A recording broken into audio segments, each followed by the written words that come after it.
If we look at setup's good. But I want to show now, I've got these two lines on here to kind of showcase where your swing was heading. You'll see on this left-hand one now where you get a little bit kind of, we go inside, underneath the play and sort of swing a bit too far to the right. As you go back, decent. This is the right one. Decent, okay? So both of these positions now, your hands are on that line close enough there we want to get to, okay? This one's a bit of a longer backswing, which is why your hands are a bit higher, but both backswings in both cases are okay. Should I try and a little bit. I think this is some of the sort of three-quartery ones you were trying to do, okay? So it's understandable, it's a little bit short, okay?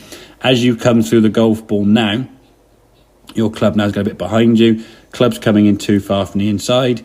So you top it, and the hands now you can see very much on this side of that blue line, yeah? This one here now, as you swing through, because you start rotating and turning your torso, club coming down that line again, better path in the golf ball, your hands now exit on the line, yeah?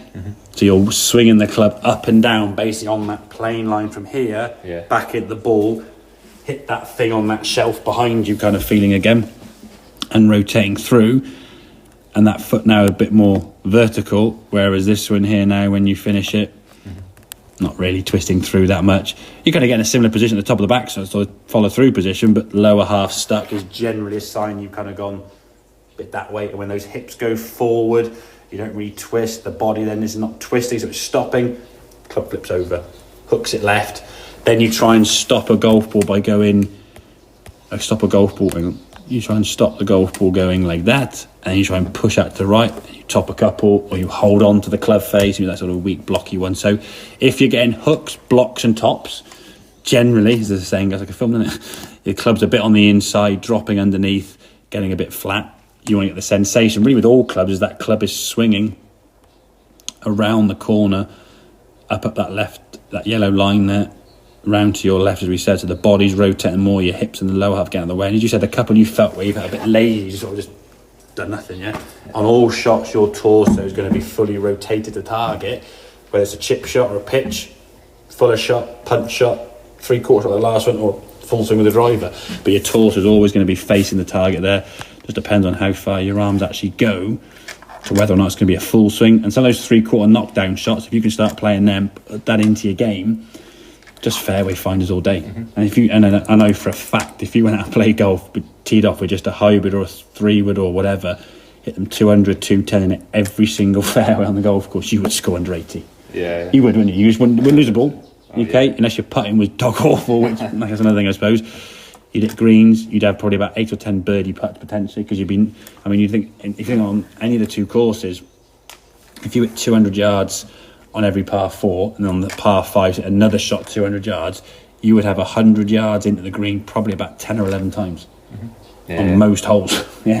Maybe a few less because there's 4 par 3, so 14, but there's probably about 5 or 6 holes you would, so maybe about 8 holes, okay? If you hit a couple of par 3s, which you can obviously do, a couple of par 4s with a 7 on your hand at the green or get close to green, you're going to be having birdie putts left, right and centre. So as long as you don't sort of 3-whack and then the holes you miss the green, don't take doubles from or something silly, it just finds fair. Then if you can think, okay, if I can shoot that score, then hit the ball 200 and 210, then I put a driver in the play, 240, 250. Now you go, that's just like, I'm going to get a bit more progression on the par 5s. I get only 2. Suddenly now your score's going to start coming down. Again, that dispersion rate when the path and the club were matching up were a lot tighter, weren't they? You're not getting that kind of sling hook or the big old slice out to the right, which a couple of drivers you did have, okay? But I think when you hit the ball offline, you often try and change the direction with your hands doing all this.